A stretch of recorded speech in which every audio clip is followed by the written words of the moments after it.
crunch of... When is it? Please hold. Okay, sandals on gravel. I merely bring the dawn, Eothas responded. I don't stoke the hunter's heart. That's your responsibility, isn't it? True, said a second voice, but neither do you quell it. If the hunter could not see his prey, would you still hunt? So philosophical, highly, Eothas said, and turned to greet the two gods that approached him. Have you come to debate the parallels between sight and desire? He gestured to the wall, inviting Hylia and Galwin to join him. Oh god, where was he? Yeah. Yeah, you're letting me down on the scrolling. I'm not good enough. They sat in silence, watching the cat, who continued to hunt the sun, fruitlessly swatting at another mote and then rolling onto his back. I have created the ultimate prey, Eothas said, finally breaking the silence. It can be tracked, it can be followed, it can be seen, but it can never be caught. Gawain laughed lightly. You don't agree, Gawain? Eothas asked. Well, it's true that your creation is elusive. It hardly can be considered the ultimate prey, because it can never be caught. He paused, his brows furrowed in thought. If that mode of light had substance, the hunter could subdue it. Otherwise, it's merely a dream, truly a fruitless endeavor. All creatures spend their lives chasing fruitless endeavors, said Hylia. It is the way of mortality. Gawain laughed again. I could create a creature, a living creature of flesh and blood that could never be caught. I make your dream a reality. Now it was Eothas' turn to laugh. You propose turning a fruitless dream into a fruitless reality? Yeah. I need to soothe a little bit. How is this any better? A life spent in the pursuit of an attainable goal far exceeds any other. But you said no one could catch this creature. This is not attainable. Gawain smiled. Humanity has surprised us before. Indeed, it could be surprised us again. I will create a great white stag, and I will set it free in the world. It will have grace, resilience, and tenacity. It will exist solely to be pursued for all its days, and it will never be caught. It will serve to inspire the hunter for generations to come. All those who wish for glory will invoke my name. All those who hear its story will ask for my blessing in finding it. Hylia shook her head and threw Gawain a bemused look. I do not believe this is possible, so I too make an offer. To the person who catches this stag, and they will catch the stag, I will bestow upon them its grace, resilience, and tenacity. Thrice blessed they will be. They will ask for my blessing on... We're nearly done. I hope so. So your blast my blessing on? So they could obtain my boon. Gawain and Hylia took up arguing whose name would be invoked more when the hunt was on. Eothas sighed, a small smile playing at the edges of his mouth. He stood and looked at the sky. The sun had already started to hide itself behind the mountains. The cat, long ago tired of stalking the motes, had fallen asleep beneath the tree. He turned and looked at the other gods, deep in debate, and sighed again. I merely bring the dawn, he repeated as he made his way down the path. It is up to you to see what I reveal. The end. The end. You're welcome. So, and that was story time with Nymeria. story time! Hello everyone! With that, I have got to go. I have to go pick up a child. Pick up the child! Bring me the child, Nymeria! No. Okay, so with Nymeria leaving, I think I end the stream here, and I guess we will continue the stream later. Okay. Maybe I will play something else, but I don't think it will be fun if I read everything out myself. Yeah. And no, so it'll be even great. someone watching who would be You've got like disappointed. 17 voices. It'll be awesome. So let's see if anyone else is in my stream. Nope. So I guess I will just close the stream down. Okay. And we'll see each other later. Yes, Slash should be home in an hour or so. That's good.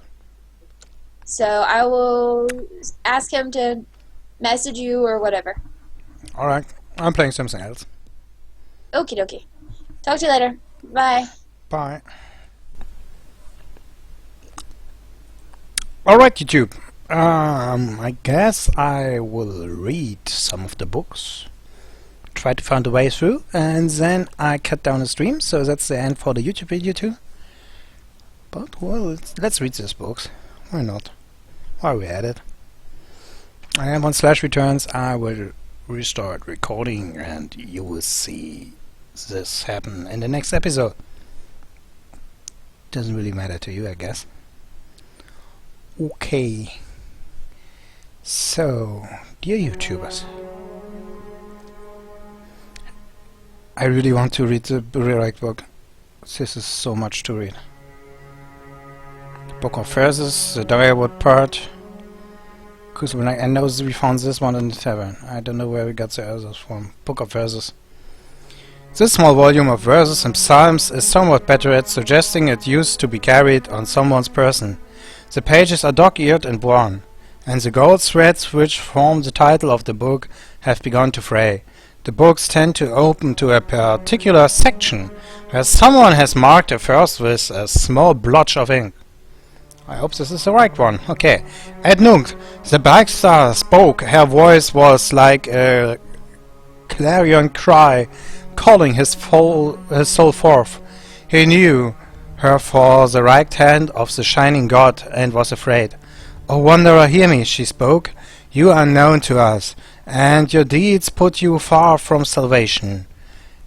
And he wept, for he knew this sins lay bare before his great illumination.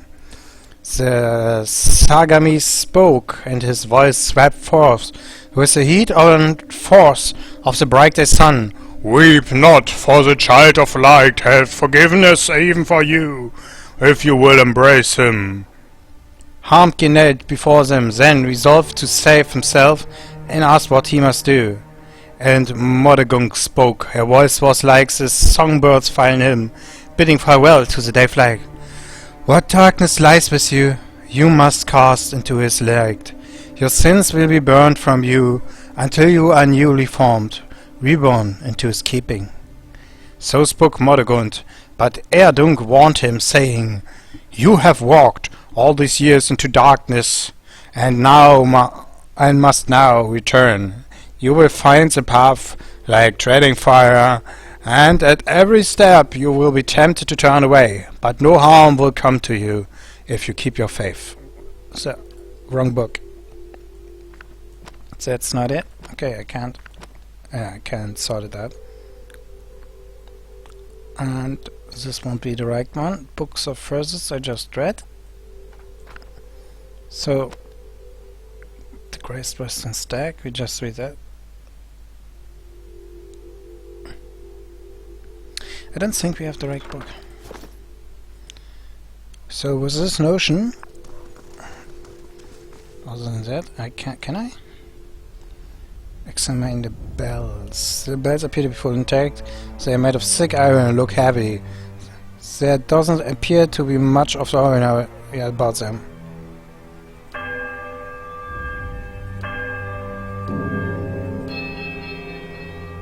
Okay, this doesn't help.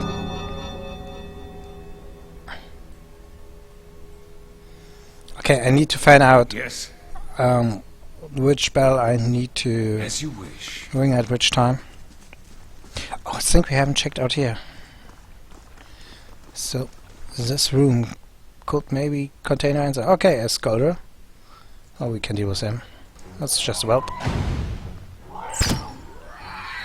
Doesn't even survive our first wave of arrows, bolts, and magic bolts. Magic missiles, I guess. What it? Game paused again. Another scar. Oh, this time it's a big one. Is it? Let's see.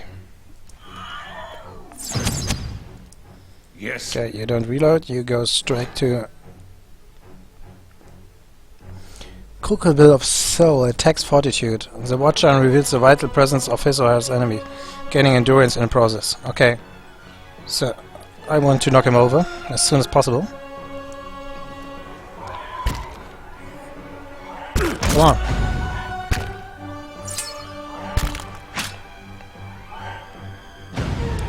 And he's gone. Oh, Magician took some. Curse Close your Alright, eyes. I can't do it for myself. Take care of it. Pot full of spices, right? Okay, spirit. A haze fills the air. Coal is ascending steadily into a blur of dust and mist. It gathers into the outline of what appears to be a dwarf, a shimmering echo that fades in and out of sight. But stronger than sight is the sense within you of a powerful energy. It rolls and seizes with a grief that seems to spill into your own thoughts, tainting them until the sorrow is your own. Like a crashing wave, the energy surges towards and into you, and suddenly you are elsewhere. Before you is a brightly lit stone corridor, lined with torches, gleaming in crystals. You are running, your footsteps echoing off the stone around you. You forgot to tie your sandals, and they are slipping from your feet. Following your steps, you are late again. The ride's going to begin with you. Without you. You hear the tolling of a bell. And your spirits lift as you recognize the familiar warped tone of the right hand. First. Representing the first of the dawn stars to appear in the night sky and last to fade in the dawn light. You pray fiercely that this is the first of the chimes and not the last. So the first and the last is the right.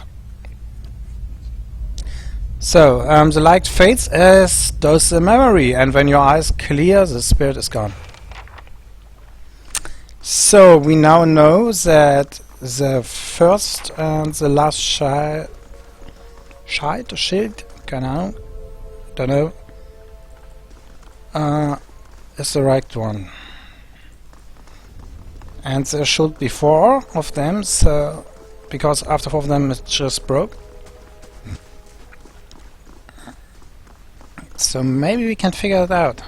So maybe it's not in the book. Can you see the map? Yeah, the map doesn't show any more rooms. Oh well. Let's see if we can figure this out.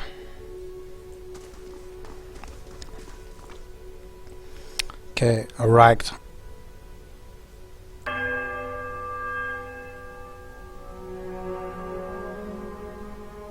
Now the middle. The left and the right again.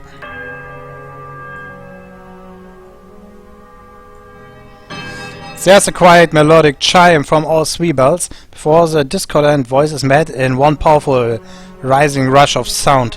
It seems to fill the whole of the temple, a driving flood of sound that drowns all other sound. Oh god, they were here on the surface. As the trolling fades, you hear a crank from the direction of the doors as the passage to the lower level swings open. Alright, we found it out. I was pretty close the first time I tried. Well, a good thing we didn't find it out, because otherwise we would have missed some stuff. Okay people, I will end the stream here, and I will upload everything to YouTube, and I don't know what to do with the mute portions of the stream, because I can't edit them. I can only straight up import them to the YouTubes. Well, I guess the YouTubicians have to live with it. Can't do anything about it. Alright people, take care.